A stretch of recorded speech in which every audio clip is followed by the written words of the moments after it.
Good people, good people, good people. Welcome back to the Gumtown Podcast, episode 199.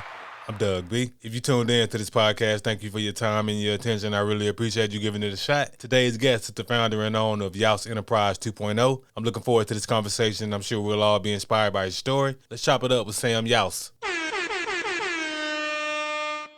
Sam, how's it going, man? Man, it's going good. How about yourself?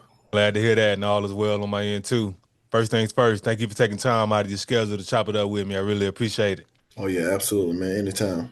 Yes, sir. Of course, we're to talk about all the great things you got going on over at Youse Enterprise 2.0. But before we talk business, let's get to know the man behind the brand. Originally from Winston-Salem, North Carolina. What was your upbringing like growing up in Winston-Salem? Ah man, it was everywhere. Winston-Salem it's actually similar to Montgomery.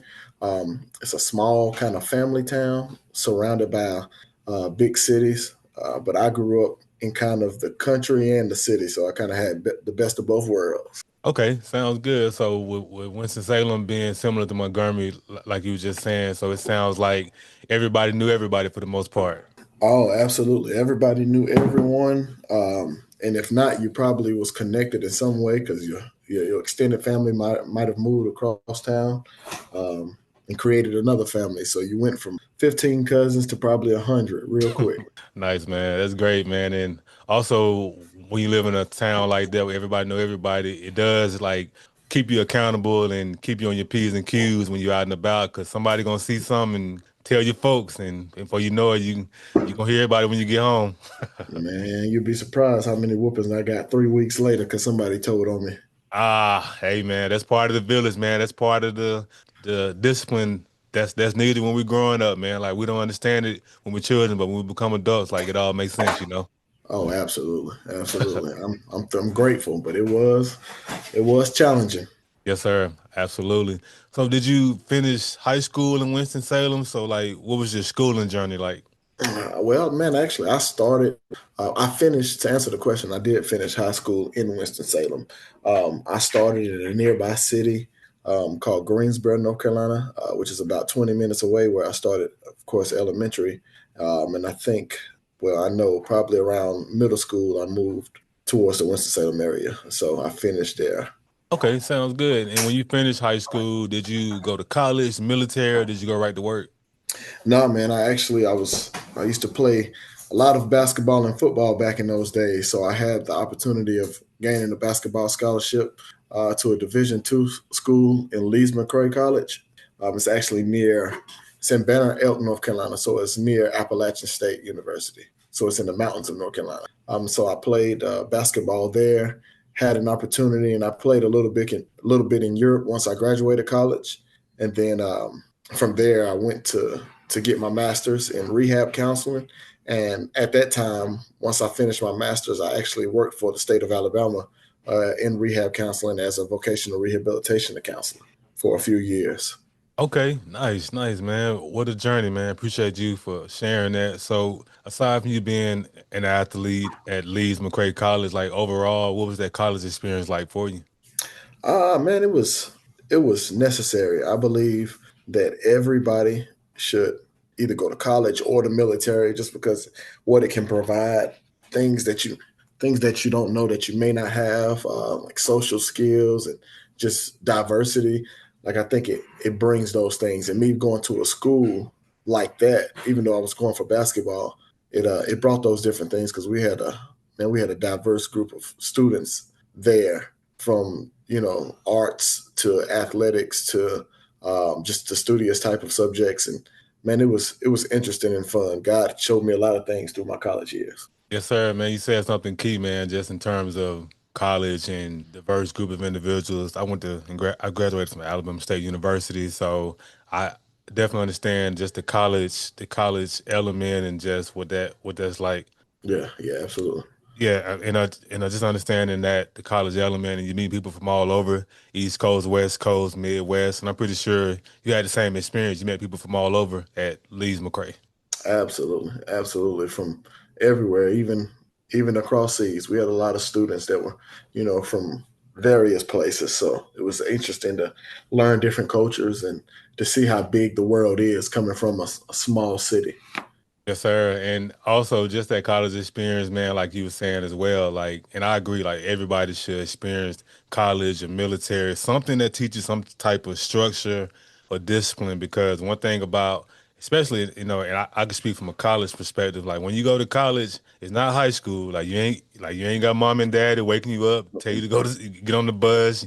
You don't have anybody really checking on you like that. I mean, I'm sure. Well, you were an athlete, so I'm sure your coach was on top of you in terms of you staying on top of your schooling. But most of us, we don't have that accountability. It's just if you don't go to class, the professor ain't necessarily gonna come looking for you. So when the semester over with, you probably gonna be repeating that course. But college definitely Right, good for discipline and stuff. right. And hey, on the college level, you ain't gonna repeat no course. You're gonna go to the house. Exactly. Exactly, man. No doubt. So that's good, man, just in terms of getting a chance to be an athlete and do your schooling at Leeds McRae College. And I heard you say afterwards you ended up working for the state of Alabama. So that sounds like that's how you ended up in Montgomery. Well, actually, I graduated with my master's here, where in North Carolina. I went to Winston-Salem State University to get my master's, home of the Rams, the greatest HBCU there is. I just had to throw that slight little plug in. But I graduated with my master's before getting to Alabama, and then when I got here, I was, of course, working for the state. I moved here with me and my wife. She was in school here, and I moved here, obviously because of that. And then the career started after I got Okay, sounds good. And hey, man, I root for all HBCUs, man. Hey, I love to see them all thrive. You won't get an argument out of me. Hey, I'm glad you got a chance to get your master's at HBCU. And did you get a chance? Well, I'm pretty sure at that point in time you probably weren't on campus like that. It was more so just evening classes. Yeah, absolutely. I was on campus at the time. I was on campus a lot then. My classes were in the evening, but I worked on campus as well. So I got to experience a lot of the campus activities because of that. Okay, nice. So, what was the distinct difference between Leeds McRae, a private institution, and Winston-Salem State, a HBCU? Like, what were some of those differences you noticed, like culturally? Ah, man, it was a big difference. And like you said, culture was different because that's primarily a PWI private school. And man, I think the main difference was the diversity in the people, because at most of the time at a black college, you're gonna get black students, and so even though our culture is different from different regions, we somewhat kind of operate the same in a sense, versus going to Lisa McCrae College where, man, everything is somewhat different. Of course, you're going to have your sprinkle of people that's kind of like you, and kind of think like you, but the different, I guess, the differences in thinking with different people and the things that they value, man, it's so different. It's different how they respond to you. It's different how you respond to them. That's why I say it's very important because you need to learn how to live in this world. This world is not going to be completely your culture or surrounded by your culture. It's going to be those other things. However, going to a black institution, it does feel like home and it does feel safe, and you do feel, I guess, valued to a certain extent that you may not get everywhere else all the time. Hmm. Yes, sir. That's spot on. Everything you were saying, man, like that's definitely spot on. And just those, like you said, those cultural differences and complete 180. I can only imagine like going to that institution and coming up to HBCU and seeing people who look like you and I, man. And it's just, I don't know, man. HBCU is one of those, it's one of those things you got to experience to really understand it. Like you really can't put it into words.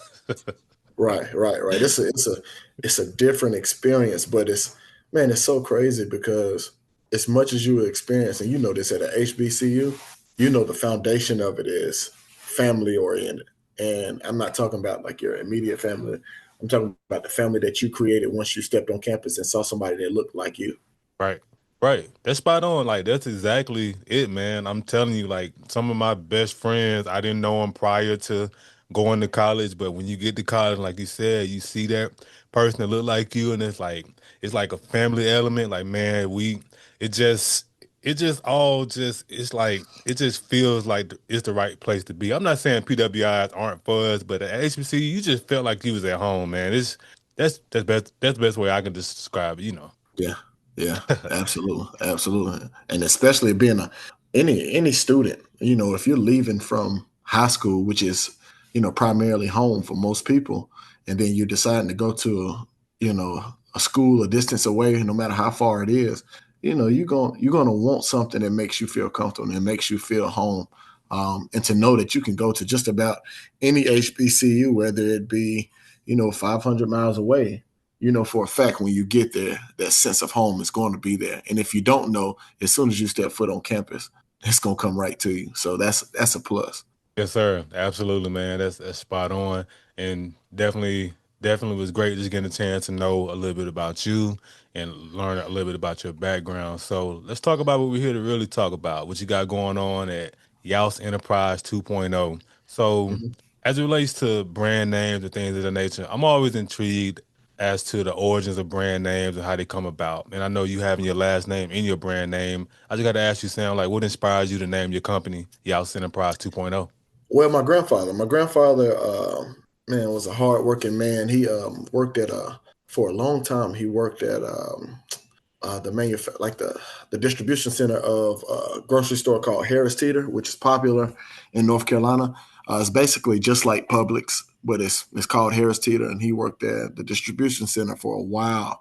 And then one day, him and my grandmother decided to go on their own, and they created a carrier service. It was basically like Amazon before Amazon, but they were called Youse Enterprise. And I think right before I officially started my business, my grandfather passed away. And so my name, is being as unique as it is, it was something I wanted to kind of commemorate him and also keep the name going. So that's when I started this business and wanted to be Yas Enterprise 2.0. Man, that's an amazing story, man, and definitely want to send my condolences to you, man, for the loss of your Oh, yeah. grandfather. Yes, sir. And that's just amazing that your grandfather and your grandmother, they were ahead of their time, like you were saying, like they were Amazon before Amazon. And Right. that's so dope that you decided to carry on the legacy of the last name and name it 2.0, because I was definitely going to ask you where the 2.0 came from. And you've Mhm. already answered that, man. Thank you for sharing that. Oh, yeah, absolutely. Yes, sir. So services wise, like what you got going on over there?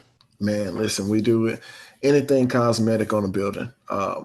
We're not technically licensed to build yet, so we don't get any type of we don't build anything ground up, but anything cosmetic from painting to flooring, in some cases roofing, repair work, sheetrock work, concrete, anything cosmetic that has anything to do with any type of building or anything of that nature. Okay, sounds good. And just you coming from an athletic background and beginning to work for the state of Alabama, like I'm just curious, Sam, like how did you get here? Like what was the catalyst that led you to pivot into this space of being a contractor? Well, my family, man, my family, like I told you, my family is real huge, and most of the men in my family did this type of work, did Okay. construction, and so I've always been around it. I've always dibbled and dabbed in it, but I was the guy that had good grades and could play a little bit of ball, and it was like, hey, we need you to go get a degree.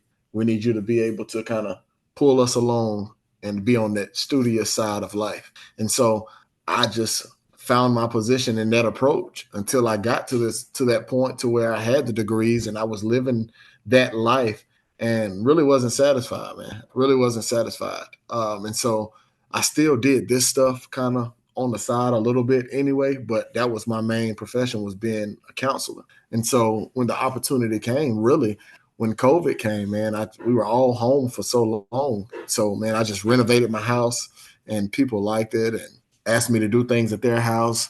And I just, from there, it just kind of took off from there. And I just was like, you know what?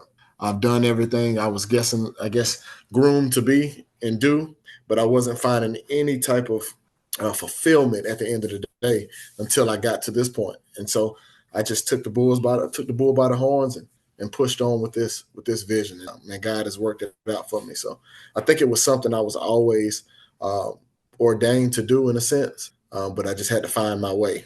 Hmm. Man, that's amazing, man. That's powerful, man. Just like you said, family and just people, man, in your family doing this type of work. And I think it's great that you had the awareness that you weren't fulfilled. You weren't happy being a counselor because you could have easily spent 25, 30 years in a career field you weren't happy with and then look back like, dang, like I spent all this time in this particular work field that wasn't fulfilling. So I just got to commend you for having the awareness, number one, and having the willingness to do something about it because knowing you're not happy is one thing, but doing something about it is completely separate thing, man. Yeah. So I commend you, man. Yeah, and I want to clear this up. I don't want to say, and I don't want the narrative to be that I wasn't happy because I Okay. find happiness in everything that I do, and I love doing that. But what I didn't find was the security, the freedom I needed for my life. You know, I know if I would have stayed there, like you said, I would have been there 25 to 30 years locked in on one thing. And I'm not saying that I'm bigger than that position, but I am saying that the calling that I feel that God has on my life is bigger than staying there for 30 and 40 years and not tapping into anything else. Yes, sir, and that makes perfect sense, man. And again, that's just great that you had that awareness and you just realized that wasn't the calling God had for your life. And man, it's just so interesting how it's so easy to just go through life on that hamster wheel and knowing you want to do something different, knowing it's not really fulfilling you, but you just stick with it because it's comfortable, it's familiar, and you don't want to necessarily you don't want to feel like and I'm not speaking to you in general. I'm just Yeah, I saying got just you. in general, like people will stay on the hamster wheel because they don't want to feel like I did all this school and I went to college for all this. But I mean, yeah, sometimes your calling isn't what it's not what you got your degree in. And that chapter of college was important in terms of teaching you structure and how to build relationships. But I mean, I think that's great, man. Like you just realized that God had another call on your life and that you were willing to step into it, man. Like I commend you. Yeah, yeah. Thank you, man. Yeah, absolutely. Yes, sir. And that next portion of the podcast, I like to talk about the aha moment, action, and audacity. And just hearing you talk about your aha moment sounds like during the pandemic while we were all sitting in the house, you renovated your house and people liked your work. So that sounds like that was your aha moment to start this business. Um, well, I'm not gonna say that was the pivot. I Okay. think the pivot is what I would call it. Was when probably right after I decided to start and thought about starting this business. It was like, okay, I did good work. People see it, they liked it, but I do understand that it comes in waves, and I do understand a little bit that business is like, hey, it's kind of a roller coaster. You can be rolling one day and you could be bad the other day, other month, I guess rather. However, it was when I hit that rough moment where I've made some good money and some good opportunities. I made some good money and some good opportunities, but now it's not coming in right now. What is that going to look like for me? And so for me, that was the aha moment. Because when I hit that patch and that rough patch, it was like, okay, do I go back to what I was doing before? Because I know it was a guaranteed check coming in, and I do know that I wouldn't have to worry about at least the necessities. But then God, man, I spoke to God and I spoke to my wife, and I was just like, He didn't want me to be in this life just existing. He wanted me to be able to live. So who am I not to take a hard who am I to take a hard time and quit? And so I really found that aha then because man, at my lowest, especially early, it was like, okay, what are you going to do? How are you going to respond? And all I can hear God saying was, man, we come too far to turn around now. Hmm. It's going to always be bad times. How you going to respond? How you going to operate? And so that was my aha moment and probably one of my lowest after starting the business and quitting everything else. Man, that's powerful, man. And that's just hearing you talk about that, man. Just hearing your faith and just being willing to could continue on your journey because yeah, a lot of people in that situation, Sam, probably would have retreated and going back to the guaranteed check because it, like you said, times got tough. The uncertainty like how next month gonna look, not knowing what was gonna be, like how next month was gonna turn out, and just being willing to stay on the path that's faith. And I know people talk about having faith, but faith is, the things hoped for, the evidence of things not seen.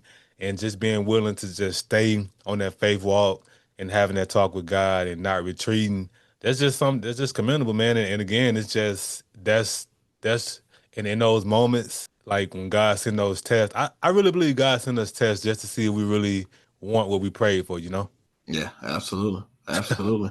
And I think, man, I thank God that it happened early because I think I believe the devil will work and send you a bunch of shiny stuff that looks good, sounds good, smells good.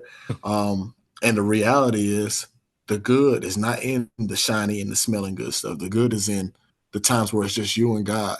And you realize that, hey, all this can be here and be here and be gone in the blinking of an eye. And ain't nothing left but the relationship you had with him when it was still smiling and smelling and, and shining like you wanted it to be. So, man, that's the glory for me, at least. No, that makes sense, man. That makes perfect sense, man. So let's back up a little bit, Sam. So when you decided to walk away from your job as a counselor, so when you made the decision to walk away, did you inform coworkers about what you were about to embark on, or did you just put your 2 weeks notice in and kind of just left like that? Well, I really, I guess I did inform a couple people. You know, I don't tell everybody my business, Right. but I did inform a couple people, and I told them I was going to probably take a step back from this.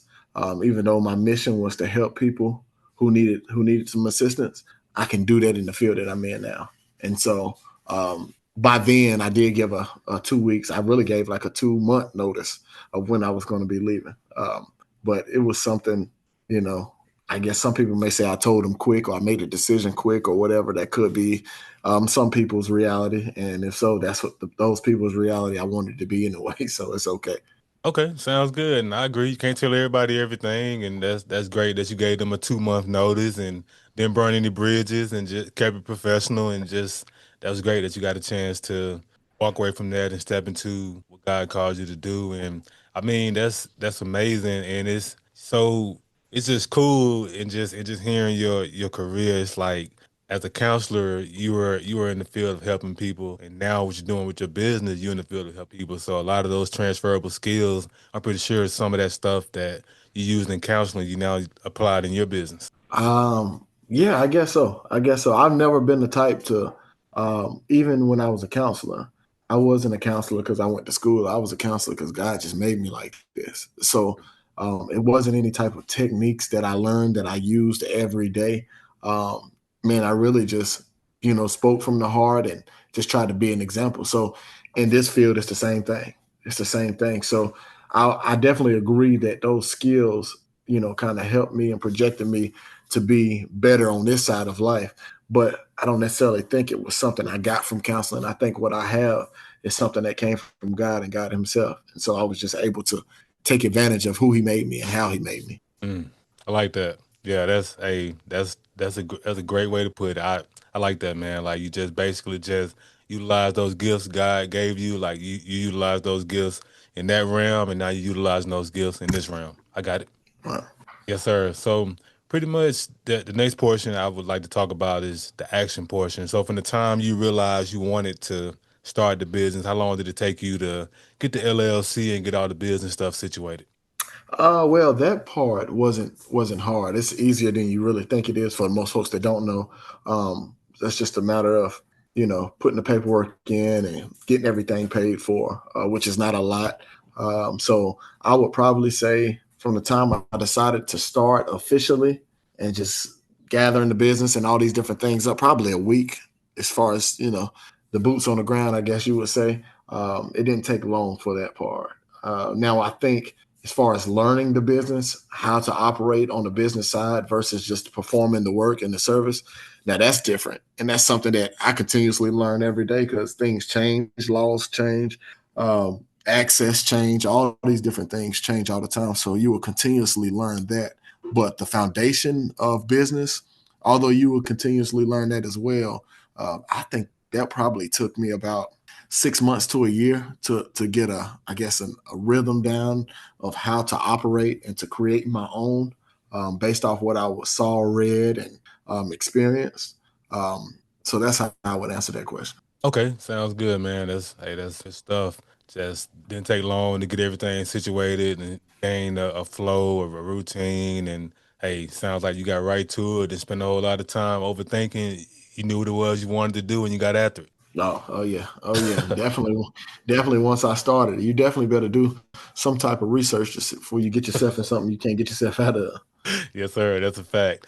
And that last portion, audacity, it's one thing to have an idea, it's another thing to put action behind it. But to put it out to the world to be praised or criticized, that's where the audacity comes in.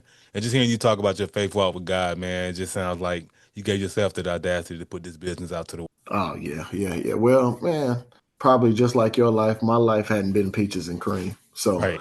I've never had, I guess they say, a silver spoon in my mouth. I've never had like stuff given to me per se.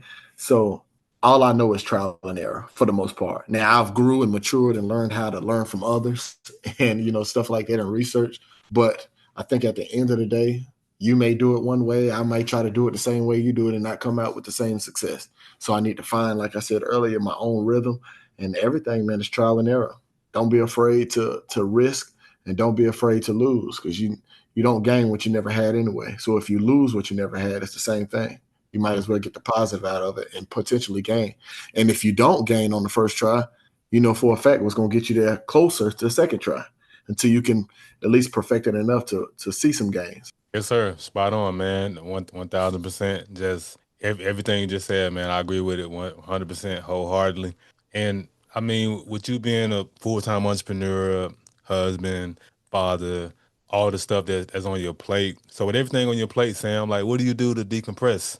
Man, honestly, my wife asked me that probably some months ago, and I Mm, didn't have an answer because I guess society has conditioned men to be okay with checking every box every day. And so, and the problem is that can be problematic when it comes to a family, when it comes to the things we see success in, because it can be a block. So for me now, I've learned that, man, I love getting out and not having to worry about anything. I love when a job is completed and I can actually just, sit around and kick it for a second until the next stop. Or more or less, I love just being with my family, my wife and kids, and that part right there, and I don't have to worry about anything for the day. Man, that's heaven to me. So that kind of motivates me to make sure I get it right so I don't have to keep going back so I can spend more time with them and be present for them all the time. That makes sense. I mean, and like to your point, yeah, you're right. Society has conditioned men that we're supposed to show up and work, work, work, hustle and bustle.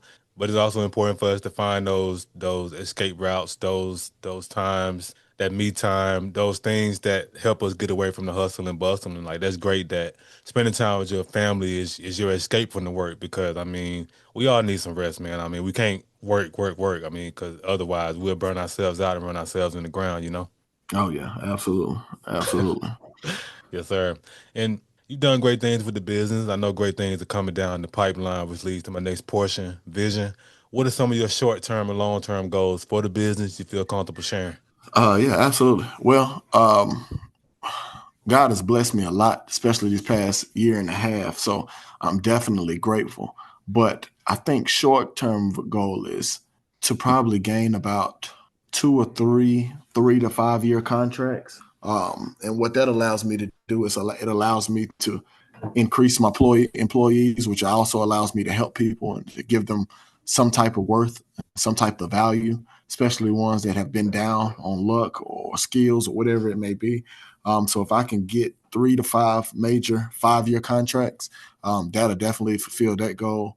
And then ultimately, man, get to a point to where the business is running itself, and I can hire somebody to run it, and I can do something else that'll be able to help somebody else out. Okay, sounds good, man. Those are great goals, both short term, long term. And I have no doubt, man, you put in the work and make them all come to fruition. Oh yeah, it'll work out. Yes, sir. Absolutely. As we wrap up the podcast, Sam, I want to ask $1 million question. So I started this podcast because I wanted to highlight the greatness connected to the city of Montgomery. Whether you are from here or lived here for a significant period of your life, be it college, military, or work, you reside in Montgomery, operating in business in Montgomery. I got to ask you, what do you appreciate the most about the city of Montgomery?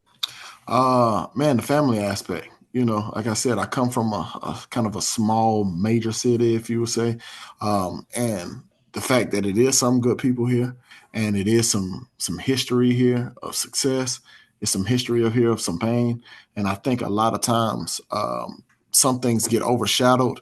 But if you actually come here and you actually experience every inch of this place, you'll realize it's more success and it's more good people than it is not. And so I love that. It's a great place. I feel that you can raise a family. And I think if you allow yourself to be stretched, then you will see the great in this city. Yes, sir. Spot on. So, Sam, how can the people connect with you? What are your social media handles and website? Oh, well, YouseEnterprise2.com is the website. You can find me on Facebook, on IG. Um, we do, of course, some word of mouth marketing.